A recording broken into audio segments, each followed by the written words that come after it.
I've mentioned this time and again, one of the best ways to increase your wealth in later life is through your pensions. Not only is it super tax efficient, but you also get an added bonus of having your employer contributing at least 3% of your salary. Usually your employer has a chosen pension provider which will be holding your pension pot during your employment. However, when you do leave the company, you may want to transfer your pension into one place. Otherwise, you may end up having lots of pension pots sitting with multiple pension providers. Nothing fundamentally wrong with that, but it definitely makes it hard to track pension pots spread across many providers, especially if you have changed jobs quite a few times in your career. In fact, millions of people lost track of their pension funds and ended up not claiming them. There's about 1.6 million people in the UK who've lost their pensions, with a combined worth of £20 billion. So make sure you consolidate your pensions in a single location, or at least keep track of them. If you want to know more about how to consolidate your pensions, I made a video a couple of years ago explaining what you need to do. The link can be found here and in the description box. One other reason you may want to move your pension is because there may be a few issues with your employer's chosen pension provider. And to illustrate these problems, I'll use the example of Nest Pension. Nest, which stands for National Employment Savings Trust, is a public corporation from the Department of Work and Pensions. Its aim is to, quote, ensures that all employers have access to suitable low-charge pension provision to meet their duty to enroll all eligible workers into workplace pensions automatically. Now, that's a good initiative because historically people were not saving enough for their retirement and were more likely to face old age poverty, especially if their state pensions were not sufficient. The way this pension scheme works is that you contribute a minimum of 5% of your salary and your employer will match at least 3% of your salary, so that your pension pot has a contribution of 8% in total. However, pension schemes have their own costs, and that's where Nest lets us down. For example, they charge a 1.8% of every contribution and a 0.3% management fee. But why does Nest charge so much? If you look at Aviva, they charge between 0 to 0.4% per year, which means on a minimum employer contribution, you'd still get between 2.6 to 3% from your employer. Nest was set up by the government and by backing the fund, which should offer some safety. Nest Pension Provider is free for employers to use.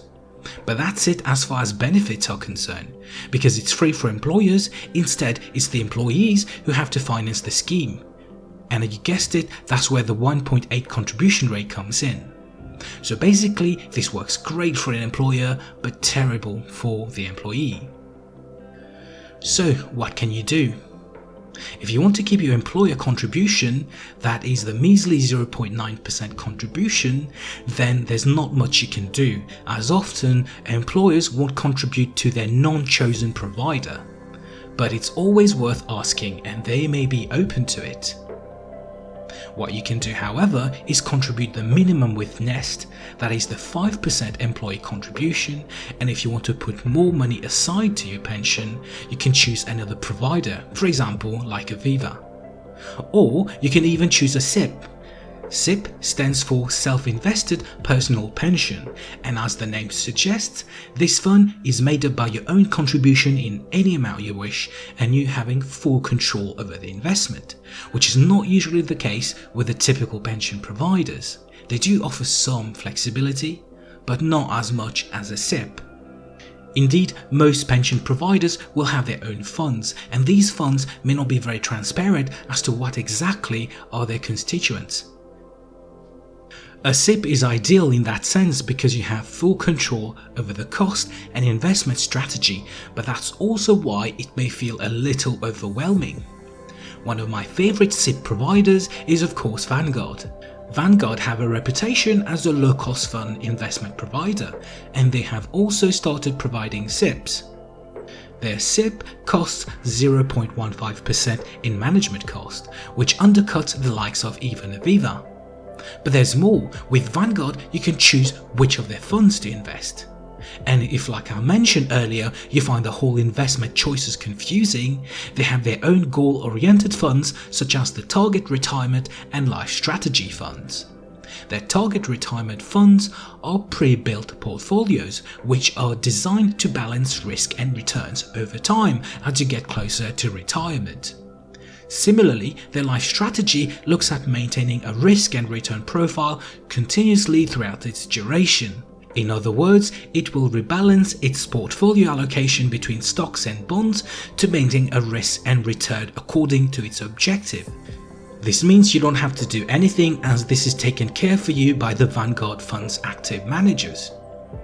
As far as I'm aware, Vanguard SIPP has no contribution fee requirement, meaning that you only pay the account management fee of 0.15%, and whatever product you choose to invest in, like the S&P 500, Life Strategy or Target Retirement.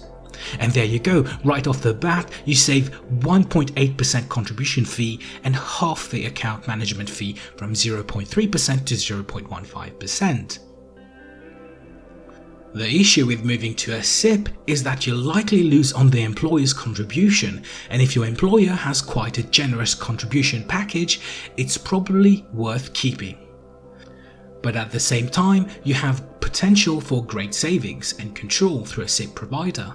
So what to choose? Well, maybe there's a sweet spot. You could contribute the minimum required to get the maximum contribution from your employer. Any additional amount you would like to put towards your pension could be done through your SIPP. For example, if your employer will equally match your contribution up to 8%, and you have a target pension saving of, let's say, 15%, then you could put 8% in your employer's pension provider and 7% towards your SIPP, enjoying the best of both worlds.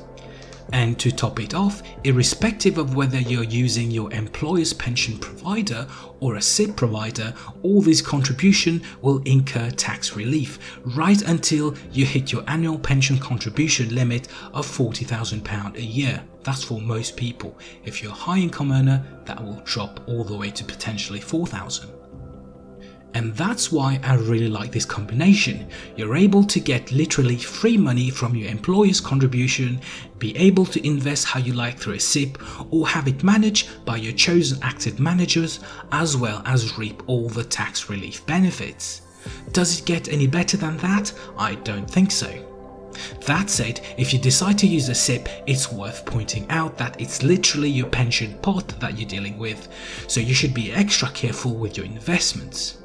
I wouldn't recommend that you throw it all into Bitcoin or some other type of YOLO investing. That's why the managed options of Life Strategy or Target Retirement may come in handy, as it's taken care for you.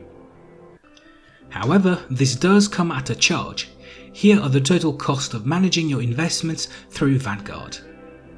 Vanguard SIPP also came under fire from advisors.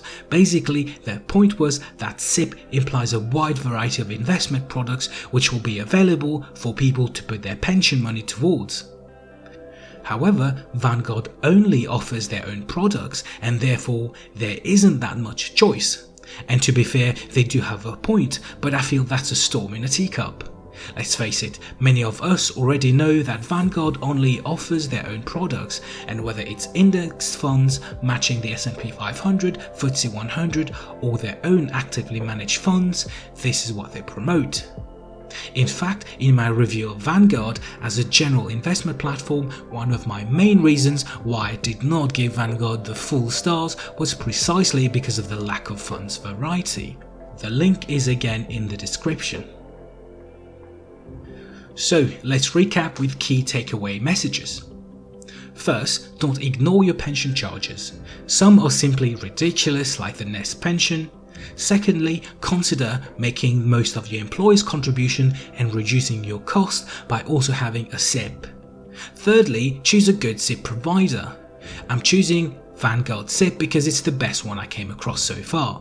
If you found other SIPP providers which offer better benefits, please share them in the comments below. And that's it from me. I hope you find this video useful. Let me know your thoughts in the comments, and don't forget to like and subscribe for similar content. Thanks for watching, and see you next time.